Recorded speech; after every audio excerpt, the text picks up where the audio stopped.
Please like and subscribe to our channel and click the bell icon to get new video updates.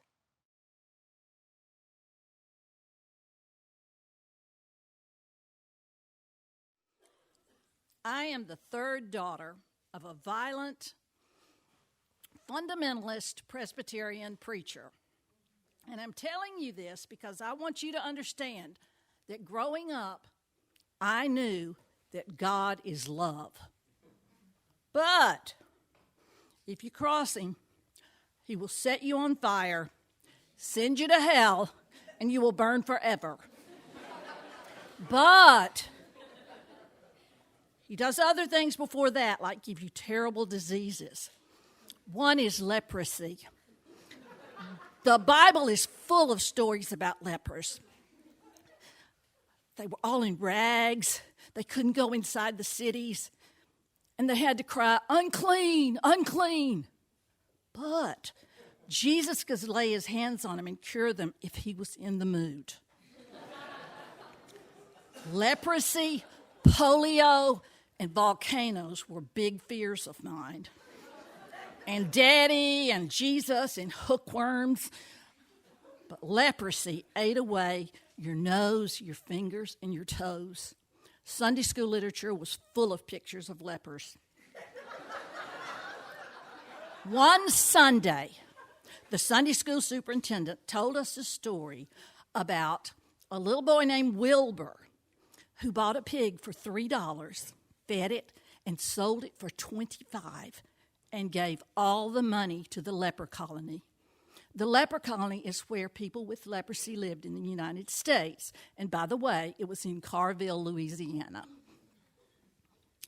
Well, children all over the United States heard about Wilbur and started saving their money until someone got the bright idea to make these little red and black pigs.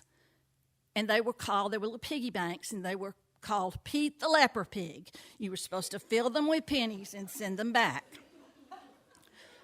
Well, 4 pigs at least came to our house that day. And why, I don't know, because we never had any money. But my crazy daddy would put pennies in them every now and then. Satan's temptation, Pete the Leper Pig. Pete did not have those little rubber stoppers on the bottom that you could get the coins out. But if you were clever, which I was, you could turn it over real easy, shake it, and a penny would slip out. I would only take 1, 2. I would call my best friend Dickie, spelled D-I-K-K-I. We would hop on my bicycle and ride to the grocery store, the one across the railroad tracks down by the stockyards, which, of course, was forbidden territory. But they had the candy counter right up by the register, and the whole bottom shelf was penny candies. The best buy was Kits. You got 4 little taffy candies for $0.01. The flavors were chocolate, strawberry, banana, and my personal favorite, peanut butter. Oh, my God. What a treat. We were happy girls bicycling back across those railroad tracks. Until that night, I said my prayers.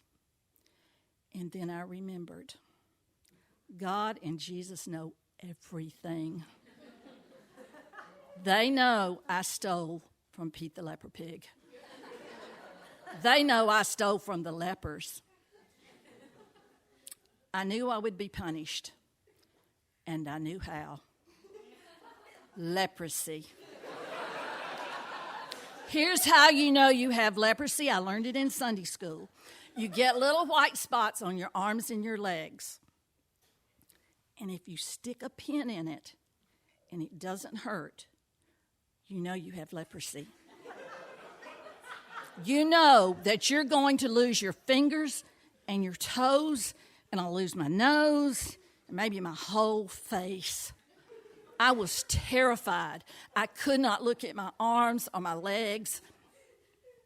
I couldn't sleep. I couldn't pay attention in school. All I could think about was my leprosy. Finally, I got the courage to look. And there they were, the white spots. I had them. I knew then that I had to do the dreaded test, the pain or no pain. The next day after school, I raced home.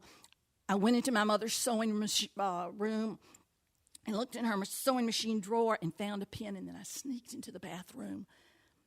I locked both doors. I sat down on the floor to do the dreaded test. I couldn't breathe. I held the pen over the spot, and then I prayed, God, dear God, please, please, please let it hurt. I promise I will never, ever steal from Pete the Leper Pig again. Please let it hurt. Ow! It hurt. God is love.